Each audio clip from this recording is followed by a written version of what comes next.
Hello and welcome to Reducing the Cyber Exposure Gap, Combating the Modern Attack Surface with a New Discipline for the Protection of Modern IT Assets. I'm your host, Angela Chavez, founder and president of Open Sky Networks. For those of you who are unfamiliar, Open Sky Networks is an IT security and services advisement firm in Denver, Colorado. Our focus is on the secure cloud ecosystem. While our capabilities range from cloud and network sourcing to business continuity and IT advisement, today's presentation is all about cyber exposure, which is a more effective approach to protecting IT assets on the modern attack surface.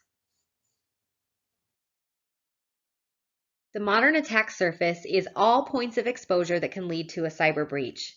While many of the most notorious data breaches like Home Depot, Anthem, and elsewhere were the result of endpoint attacks, today's cyber criminals are pursuing information from all IT systems, devices, and applications.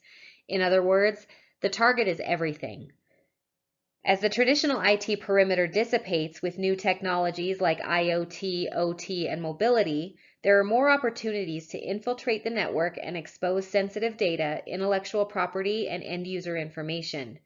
A cyber attack may even result in the disruption of critical infrastructure. New technologies have given way to incredible innovations for data-driven businesses.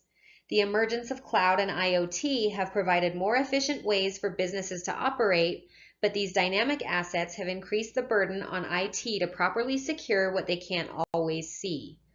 Some of the trends affecting the modern attack surface include digital transformation, which is being embraced by organizations as a way to drive business forward, but unfortunately increasing the threat landscape.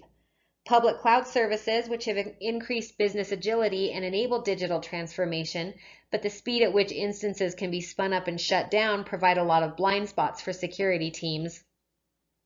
Workforce mobility, which is a necessity today for most industries. Employees work anywhere from multiple devices, making it possible to keep in contact inside and outside of business hours, but BYOD environments often lack the policies necessary for security teams to ensure that company data isn't compromised. IoT is certainly not a perfect science. Connected devices like thermostats and other HVAC equipment, cameras, and even industrial equipment connected to the public internet pose a huge threat and offer hackers a much bigger playing field.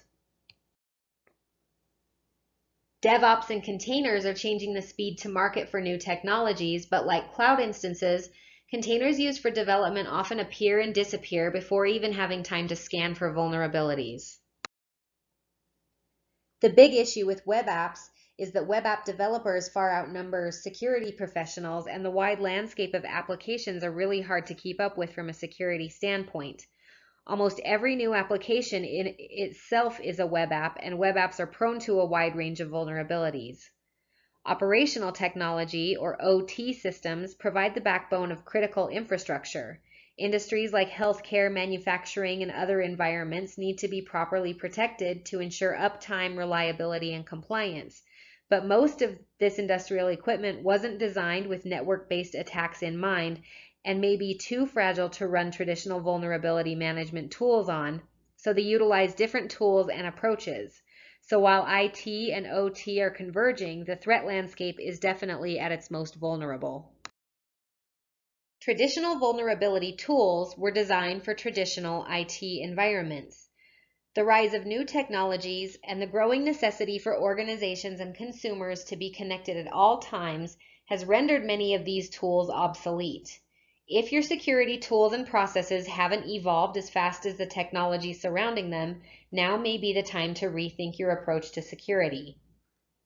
Some of the visibility challenges of these legacy tools include discovering assets that may be on and off the network continuously, seeing and protecting off-network devices that access company data, identifying weaknesses in IoT devices that could lead to compromise, and assessing critical infrastructure without disrupting operations. Prioritization is also a challenge when it comes to vulnerability management. Oftentimes, organizations take an all-assets approach, making it difficult to keep up with the remediation efforts required to stay ahead of the growing threat landscape. In these situations, reporting and measuring security efforts becomes difficult to communicate to key business stakeholders in terms of how vulnerability management is affecting overall business operations and goals. In order for vulnerability management to be successful, a more comprehensive approach is necessary. This is cyber exposure. When we think about the combination of accelerating digital transformation and the proliferation of mobile, cloud, and IoT assets across the modern attack surface, you can see why organizations of every size in every industry must rethink their approach to cybersecurity.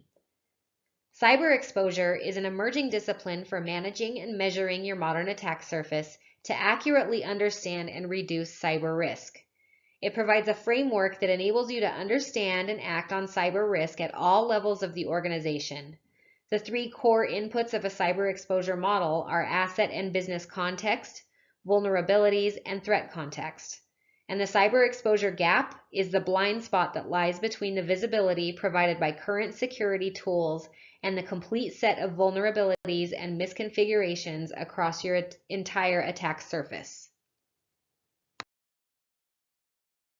There are 5 stages to the cyber exposure life cycle: discovery, assessment, analysis, remediation, and measurement. These stages are designed to continuously identify assets, detect vulnerabilities and security issues across all asset types, prioritize issues based on risk, apply the appropriate remediation technique, and provide reporting, visualization, and benchmarking to help security professionals and executives make better decisions. Cyber exposure builds on traditional vulnerability management in a see more, do more fashion by providing complete visibility of both legacy and modern assets and the insight to know how to respond to the results.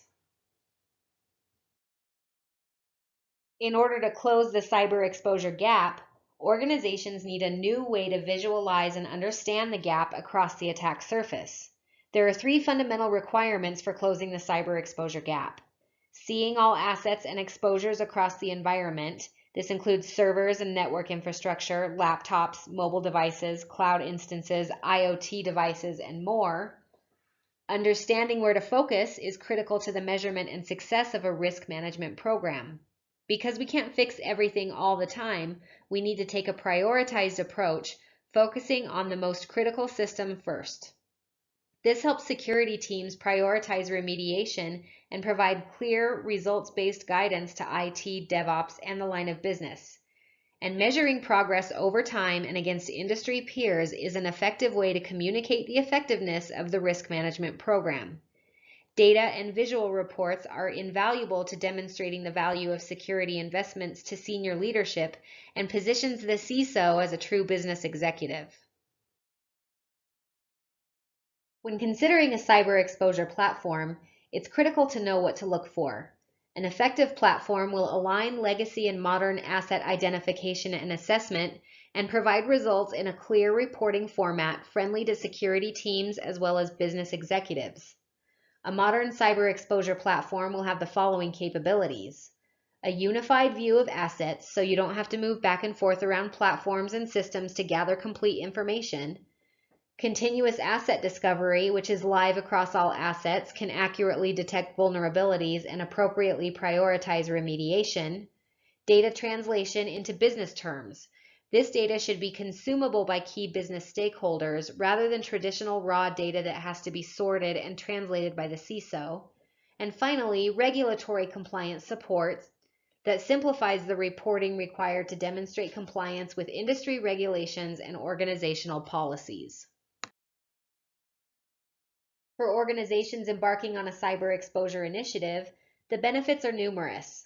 A robust platform gives comprehensive visibility across all assets, both legacy and modern, while helping to prioritize remediation using the right data context. It will also integrate with other security and IT technologies in order to provide closed-loop remediation and enable communication between IT and key business stakeholders. And that is our short and sweet presentation for today. For more information on cyber exposure and the cyber exposure platforms, please feel free to contact us at Open Sky Networks or follow us on Twitter for our ongoing cyber exposure conversation. Again, I'm Angela Chavez, and thank you for your time. Have a good day.